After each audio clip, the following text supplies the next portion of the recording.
aí, galera, tudo bem? Professor Felipe D de volta e a gente vai continuar discutindo mais algumas questões de astronáutica relacionadas à Olimpíada Brasileira de Astronomia e Astronáutica.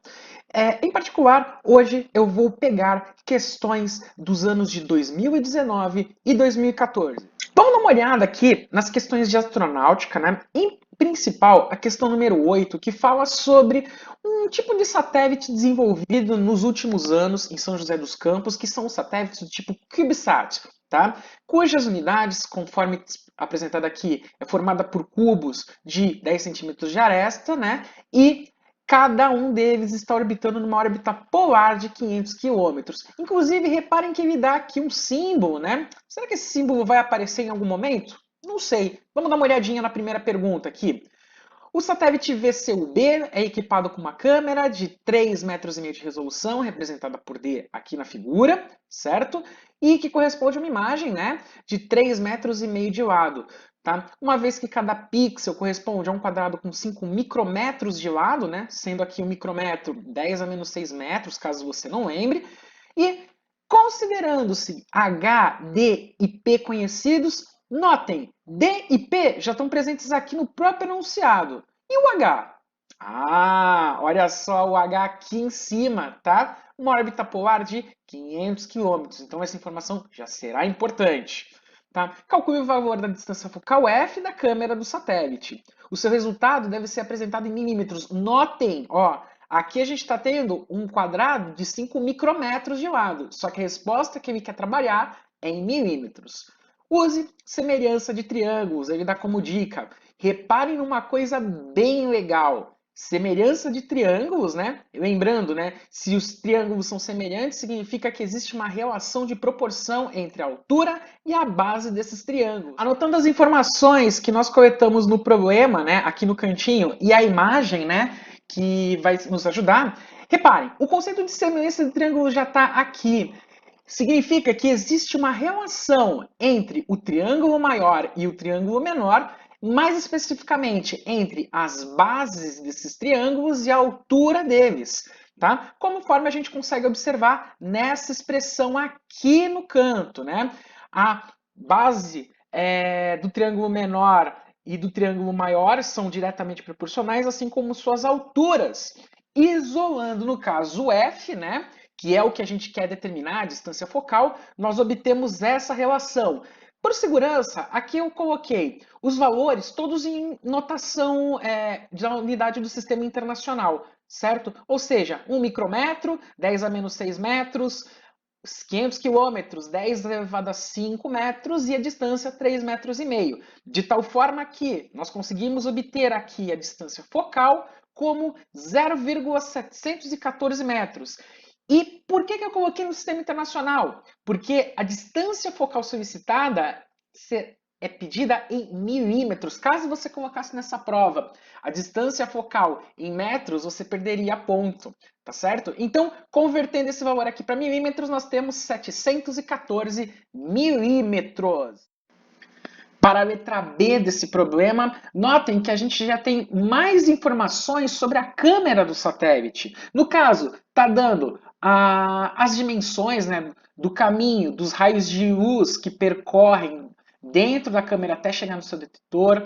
Aliás, o arranjo de espelhos, né, para aumentar, no caso, a distância focal da câmera, né, e reduzir o tamanho do satélite, certo? Essas informações são apresentadas aqui no enunciado e notem uma coisa importante. Lembra que eu falei que se for solicitada alguma fórmula, essa fórmula pode ser apresentada dentro do problema? Olha aqui, na figura F', a gente tem como se fosse a soma das distâncias dos espelhos. E, além disso, olha a pergunta, baseado na figura e nesta equação, qual o número mínimo de espelhos necessários para que o satélite possa atingir a resolução esperada de 3,5 metros. Isto é, para que a distância focal da câmera seja maior ou igual à distância focal, no caso do sistema. Vamos dar uma olhadinha, tá? Reparem, aqui a gente já tem um espelho primário, certo? E esse espelho, no caso, ele está uma distância, né, em relação ao segundo espelho de 240 milímetros, certo? Então a gente já tem o primeiro caminho aqui, tá? Através dessas múltiplas passagens, a gente tem que determinar uma distância que seja maior ou igual à resolução esperada de 3,5 metros. Então vamos pegar essas informações. A quantidade mínima de espelhos para atingir a resolução necessária. No caso, aqui a gente precisa que tenha essa distância focal linha seja maior ou igual a 714 milímetros, conforme a gente obteve no exercício anterior, certo? E vamos lá. Que número vezes 240, pelo menos, já vai dar um valor maior ou igual a 714? Se eu colocar 2 espelhos, 480. Se eu colocar 3 espelhos, 720.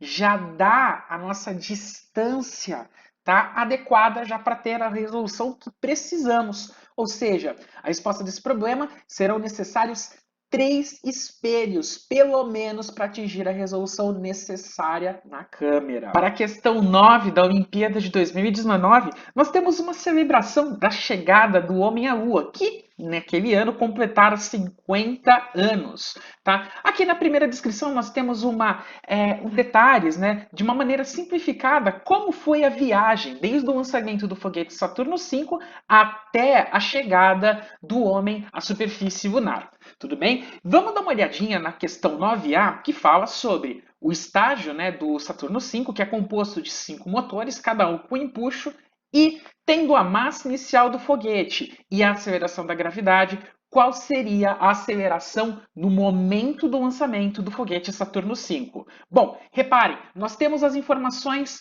a força de cada foguete, né, que vai gerar um empuxo, e o peso que pode ser obtido pelo produto da massa e da gravidade. Com todos os dados em mãos, e aqui no caso eu coloquei um pequeno foguete para ilustrar como as forças estão atuando sobre o veículo durante o lançamento, nós temos a seguinte consideração. Primeiro, tá? Através da segunda lei de Newton, que diz que a resultante das forças é um produto entre a massa e a aceleração do corpo, temos a força-peso que está orientada na direção vertical, sentido para baixo, e contrária a essa força, nós temos a força de empuxo, que está sendo representada aqui pela E. No caso, como são 5 motores, nós podemos dizer que o empuxo total realizado pelo foguete é 5 vezes a força de cada um dos foguetes. Dessa maneira, como o foguete está subindo, nós podemos dizer que a força de empuxo menos o peso do veículo, né, vai ser igual a um produto entre a massa do foguete vezes a aceleração resultante, certo? Tendo os dados da força de empuxo e da massa do foguete no momento do lançamento, nós podemos isolar, no caso, a aceleração, subtraindo a gravidade e a força-peso e dividindo pela massa, nós temos o seguinte resultado. A aceleração equivale a 1,5 metros por segundo ao quadrado. No caso da letra B, nós temos agora como o foguete ascende, isto é, ele decola. Primeiro, notem que ele tem uma taxa de perda de massa a cada segundo, seja cerca de 15 mil quilogramas. E sabendo que os foguetes eles funcionam por cerca de 160 segundos, a pergunta é qual será a aceleração após 100 segundos de voo. Reparem que a condição aqui é exatamente igual à condição da letra A, com uma pequena diferença. No caso, o foguete, a cada segundo, ele está perdendo cerca de 15 mil quilogramas, certo? Ou seja, após 100 segundos, a gente vai ter que a massa resultante vai ser igual à massa inicial, cerca de 3 milhões de quilogramas, menos 15 mil vezes 100. Ou seja, reparem que só após 100 segundos ele já perdeu metade de sua massa. Da mesma maneira como nós fizemos no exercício anterior, segundo a lei de Newton, resultante das forças igual ao produto da massa vezes a aceleração, e nesse caso, nós obtemos que a aceleração após 100 segundos de voo já é da ordem de 13 metros por segundo ao quadrado. Tudo bem, gente? Vamos agora analisar a prova de 2014, em específico a questão número 10, pois ela não envolve apenas a parte de astronomia e de astronáutica, mas também envolve conceitos de astrofísica, como pode ser visto aqui na descrição desse exercício, tá? E também nesse gráfico apresentado aqui do lado. Primeiro, vamos analisar esse gráfico. Aqui nós temos no eixo X, tá, a emissão de corpos celestes de acordo com cada comprimento de onda, isso é, para cada tipo de radiação. E no caso, no eixo Y, nós temos a energia emitida em cada um desses comprimentos, certo? Tanto aqui para o Sol quanto para a Terra. Tá? Notem que existe um pequeno pico aqui, tanto na Terra quanto no Sol, certo? Esse pico ele é descrito com detalhes aqui na questão A desse exercício, que mostra que existe uma relação entre a temperatura e o comprimento de onda, no qual se observa o máximo de energia apresentado pela lei de deslocamento de Wien, ou seja, há uma conexão entre esse gráfico e a fórmula apresentada aqui. Então, pegando as informações mais relevantes do problema, nós temos a temperatura média com que é emitida uma queimada e a lei de deslocamento de Wien, conforme nós falamos, mostra que existe uma correlação entre a temperatura média emitida por um corpo e o comprimento de onda em que é emitido a máxima quantidade de energia, que seria esse valor aqui, micrometros vezes Kelvin, aqui no caso as unidades de comprimento de onda e de temperatura, respectivamente. E vamos analisar, no caso da temperatura, nós já temos aqui em cima 1200, certo? É basicamente apenas uma operação de divisão para achar o comprimento de onda do sensor. Divide 2.898 por 1.200 e nós temos, assim, o comprimento de onda mais adequado para obter, né, os dados nesse satélite, cerca de 2,4 micrometros. No caso da letra B, da questão 10, nós temos a apresentação de uma nova relação, que no caso vincula a energia emitida por um corpo de acordo com a sua temperatura. É a chamada lei de Stefan-Boltzmann, que a gente consegue ver aqui. No caso, a energia vai ser um produto da temperatura do corpo elevada a uma quarta potência vezes uma constante chamada de constante de Stefan-Boltzmann, ou sigma, cujo valor já é apresentado aqui também no problema. Bom, vamos colocar todas as informações coletadas nesse exercício. A constante de Stefan-Boltzmann, que está aqui no cantinho, assim como a temperatura emitida durante uma queimada, assim como a temperatura da superfície terrestre. A gente pode fazer o seguinte, faz a multiplicação, né, da constante de Stefan-Boltzmann vezes a temperatura da superfície terrestre e compara com a energia emitida durante uma queimada. Seria um caminho, só que existe uma maneira até mais simples. Ele não está perguntando a energia produzida pela queimada e fazer uma razão entre elas? Vamos fazer isso diretamente. Vamos usar a lei de Stefan-Boltzmann, certo? E igual a sigma até a quarta, e comparando as queimadas com a energia produzida na superfície terrestre, nós temos que sigma T a quarta durante uma queimada dividido por sigma T a quarta no caso da Terra. Reparem que, através dessa relação, nós podemos simplificar o valor de sigma. Ou seja, esse dado aqui ele não vai ser tão relevante para o nosso problema. Além disso, vamos usar essa informação. A temperatura de uma queimada não seria 4 vezes a temperatura da superfície terrestre? Nós podemos substituí-la aqui, olha só. 4 vezes a temperatura da superfície terrestre dividido pela temperatura da superfície terrestre elevado à quarta potência. Isto é, nós podemos também simplificar a temperatura da Terra.